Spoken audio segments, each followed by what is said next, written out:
Hello everyone. We start every assembly reminding ourselves of our values and our purpose with the pledge.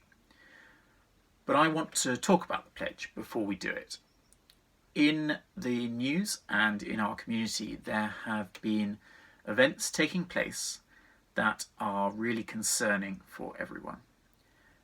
People are angry, they are scared, and they are frustrated about unfairness and injustice because of the colour of people's skin, racism in all its forms, as well as gender, origin and background.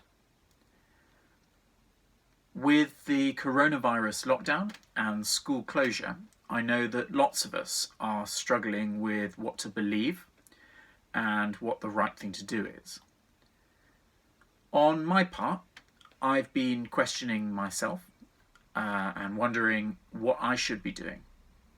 I've reached out and have listened to the advice of friends and experts, and I've been heartened to find that what they've said is echoed in our pledge and therefore is central to our community.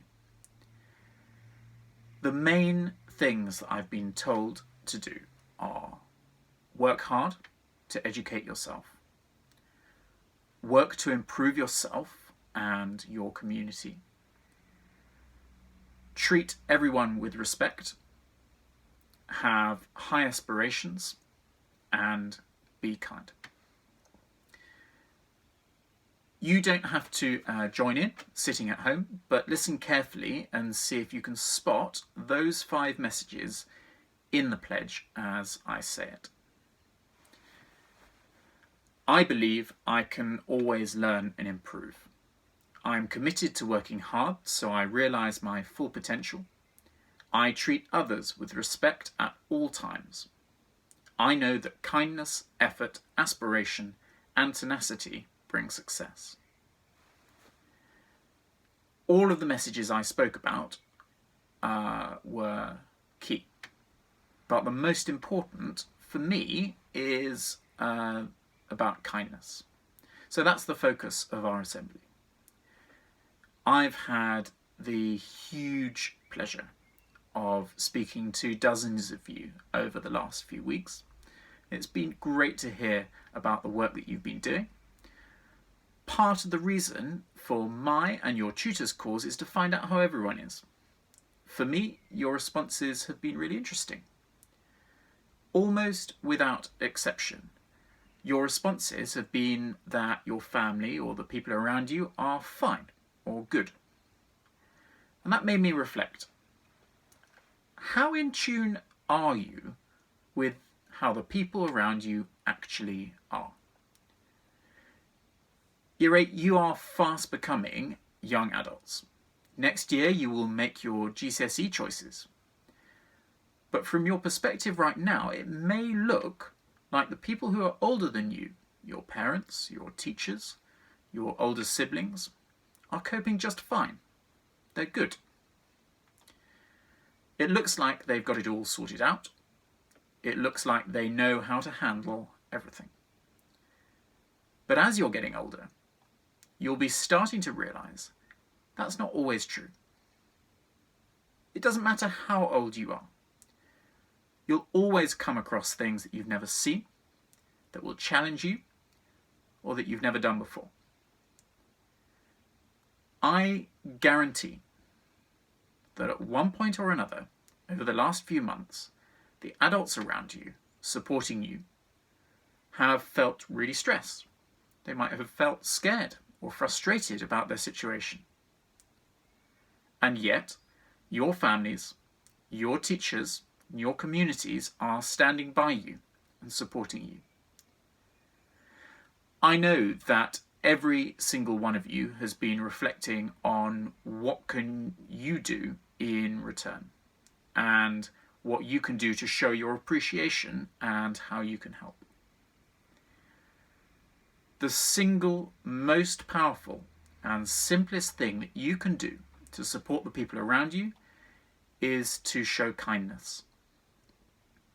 I've got 3 things that I want you to take away from this assembly. to grow your kindness. Notice, look beyond, and the power of your words. I'll speak through each of those one after the other. Firstly, to notice. Notice what others are doing. It could be that a parent is working extra hard to make sure you have what you need. It could be that your tutor has put together a whole list of things that you can do at home to entertain yourself. It could be that a brother or sister who is working really hard to learn without their teacher to help them. It could be a parent who is cooking all of your meals. But now you've noticed what people are doing, show them that you've noticed. Tell them that you've made them that cup of tea because you've noticed. Secondly, look beyond. Sometimes kindness is the most valuable and the most memorable when it's kindness shown to people you are less close to.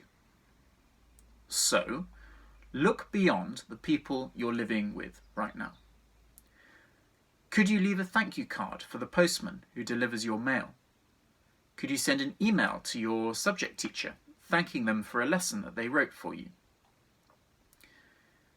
Could you write a poem or think of some jokes to send to a neighbour to cheer them up?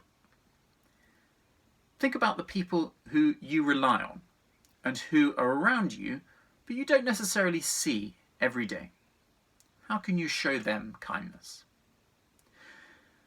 Thirdly, the power of your words. The simplest gestures are always the best ways of being kind. Often, it's as simple as the words you use. Your words have massive power. Think about what you can say to show that you care, to show that you appreciate someone and what they're doing, and to help them cope. Phrases like, "I appreciate what you're doing." "Is there something I can do to help you?" "You are important to me." "I recognise this is hard for you." "How are you?" "Thank you." And "you matter." All of your words are powerful. I'm going to give some shout-outs now for things other than kindness. And we're going to do those kindness shout-outs next time, and I'll explain why very shortly. So firstly, I want to give a shout-out to Jasmine A, who has completed her art lesson before anyone else in the year group. I also want to give a shout-out to Abby, who won the photography competition for Key Stage 3 across years 7, 8 and 9. Well done, her. We've also seen some fantastic work from Rafe and Achelia. Mohammed A, Aitash, Louisa and Siham have completed every single history quiz on the history website since the start of lockdown. Year 8, there's one thing that tutors have been itching to find out about, and that's the results of the board game design competition.